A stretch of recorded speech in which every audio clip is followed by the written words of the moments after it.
मी inspector Rajesh लाडे, custom division Ratnagiri यांच्यातर्फे आपल्याला माहिती देत आहे की आज रोजी सकाळी आमचं एक सी विजिल असं पेट्रोलिंग चालू होतं. तर त्या दरम्यान आम्ही एक किनाऱ्यापासून 10 वा मराठीत म्हणतो आपण नॉटिकल मैल, तर या अंतरामध्ये आम्ही ज्यावेळी गस्ती करत होतो असताना आम्हाला एक संशयास्पद बोट आढळली. तर त्याच्यावरती आम्हाला LED म्हणजे लाईट सिस्टीम असलेलं सर्व सामान दिसून आलं. तर जनरेटर प्लस बल्ब मोठ्या प्रमाणात असे त्या बोटीवर आम्हाला निदर्शनास आले. त्यानुसार आम्ही त्यांच्याकडे चौकशी केली असता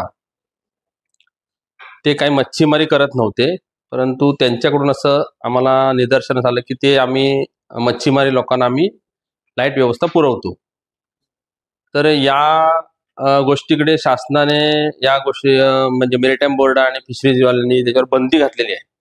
तर तरी सुद्धा हा प्रकार आम्हाला आढळून आला. त्यानुसार आम्ही त्यांच्यावर कारवाई केली आणि कारवाई दरम्यान आम्हाला त्यांच्याकडे पूर्ण जनरेटर सेट, त्याच्यानंतर LED बल्ब आणि जवळजवळ 600 लिटर डिझेल साठा आणि त्यांच्या बोटीवर 4 खलाशी हजर होते. त्याच्यामध्ये 1 तांडेल आणि 3 खलाशी.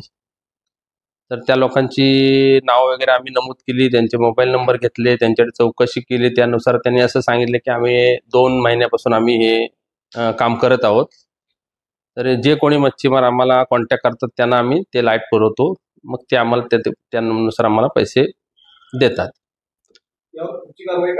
तर या याच्यावर पुढची कारवाई आम्ही आमच्या ऍक्ट प्रमाणे आम्ही जी काय कारवाई करणार आणि आम्ही त्याच्यानंतर आम्ही ते फिशरी डिपार्टमेंटला मी सुपूर्द करणार, कारण त्याच्या पुढची कारवाई फिशरी डिपार्टमेंट करणार.